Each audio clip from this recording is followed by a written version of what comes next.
talk for a few minutes to Natasha Clark, LBC's political editor, joining us from Washington. We're about 3 hours away from the meeting actually taking place. Natasha, how will it play out? And will there be questions and answers afterwards as well? Yes. Hi, Sheila. Hi from Washington, where in just a few hours' time, at the building behind us at the White House, Keir Starmer will be arriving for his first face-to-face meeting with Donald Trump. Now, of course, there are so many pitfalls that could potentially derail this entire trip. And I think Downing Street have been doing their best to try to make sure that that doesn't happen. They are as best prepared as they can do. But Keir Starmer, when he was talking to us reporters on the plane last night, on the plane over from London, seemed, I think, incredibly nervous. He did not want to say anything which could potentially put him in hot water ahead of this crucial meeting with Donald Trump later today. So after we landed, we were whisked off to the ambassador's residence here in Washington, DC. None other than our new man in Washington, Peter Mandelson, was having a big bash for all the ambassadors and diplomats here in Washington. He seems to have settled in to life in Washington quite well. Here's a little bit of Keir Starmer addressing the crowds last night, talking about how he wanted the special relationship to go from strength to strength. On a serious note, I think this is going to be incredibly difficult for Keir Starmer to navigate today. And we've just heard the news as well overnight, which I'm sure will be brought up at some point today, the news about Andrew Tate and the fact that he has been able to leave Romania despite facing those charges back there. And we understand, thanks to several sources, that he and his brother are on the way here to Florida. And that will have been a decision that the Trump administration will have been intimately involved in. That is another thing I think that could potentially derail this visit, and not least, of course, Ukraine and tariffs. Donald Trump has made no secret of the fact that he's not a huge fan of Keir Starmer's plan, which is to put boots on the ground in Ukraine in the form of any sort of peacekeeping arrangement if there is a ceasefire in Ukraine. He said he doesn't like that. And a seat at the table, the negotiating table for Ukraine, that's another thing that Keir Starmer is going to be fighting Donald Trump for today,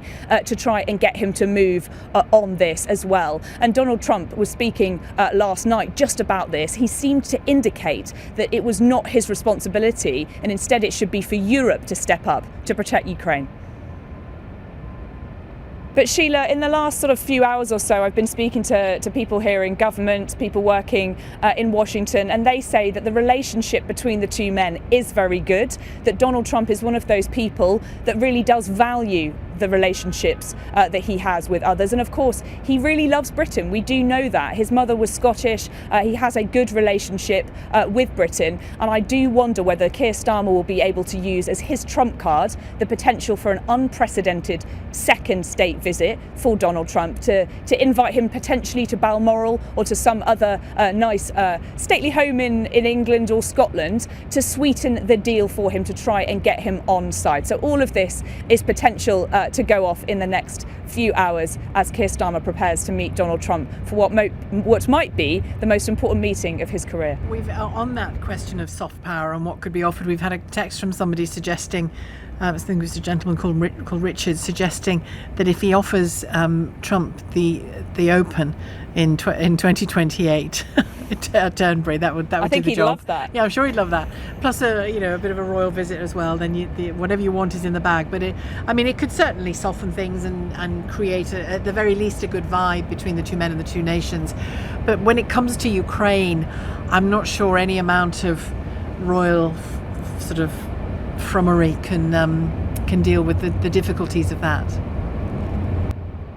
Yeah, I completely agree with you there, Sheila. I think that Ukraine is going to be the trickiest issue for these two men to sort out, and potentially tariffs as well, which we haven't even mentioned.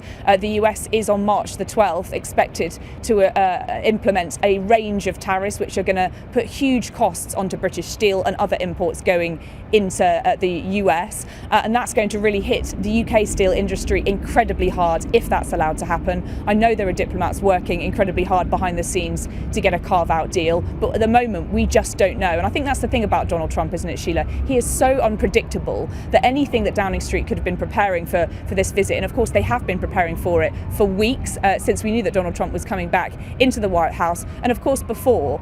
The striking thing to me though is just how well so far the both sides appear to be, lavishing praise on each other, despite the fact that they clearly do not agree with each other on a number of positions. Keir Starmer had that very long dinner with Donald Trump last year, with David Lammy as well, where apparently all of them got on very well, and apparently they find it very easy to talk to one another.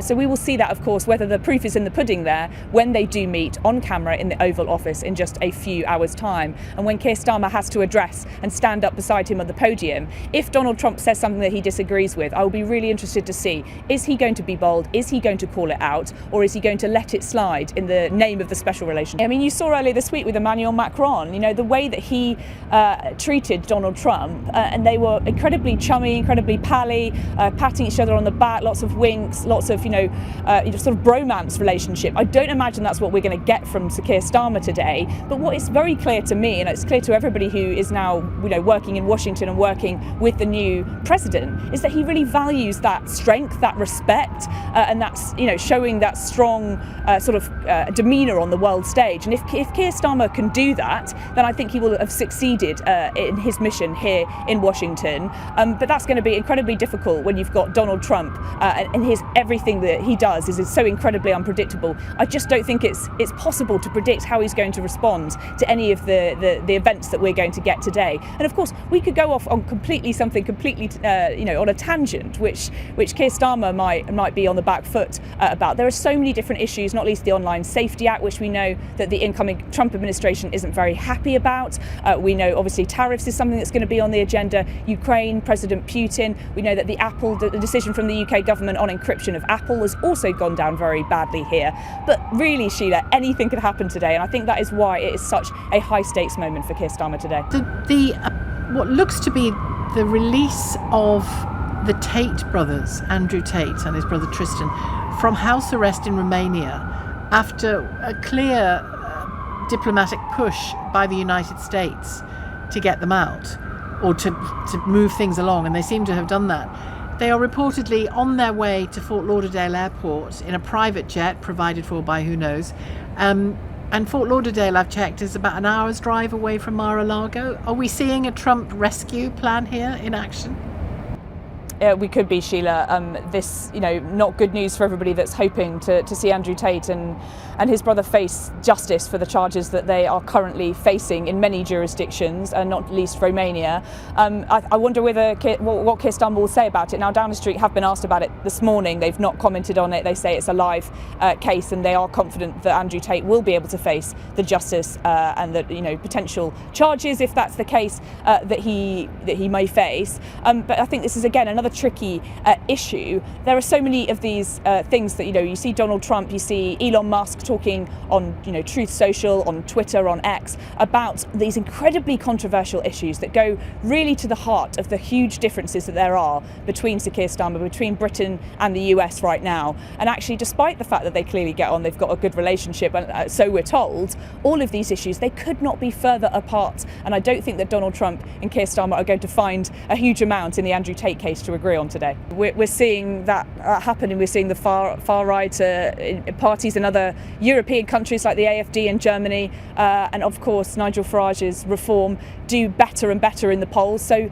clearly the tectonic plates of politics are shifting at the moment, and Keir Starmer and Donald Trump are on two sides of that divide. Now, Keir Starmer says he wants to be the bridge between Europe and the United States, but to me they just could not be further apart right now. And despite the special relationship, despite all of the enduring ties that clearly do exist between the UK and the US, I think it is going to be incredibly hard. And this next 24 hours, I think, for Keir Starmer could absolutely dictate how the rest of Keir Starmer's time in office goes. If he can, get on the right foot with Donald Trump and improve this relationship and get it off to a good start, it will be a sigh of relief for Downing Street. But if not, Donald Trump could make his life very difficult. You saw those comments from Elon Musk about ministers, including Jess Phillips, over the Christmas break, and some of those incredibly controversial comments about grooming gangs, which started a conversation here in the UK about how they were going to respond to that.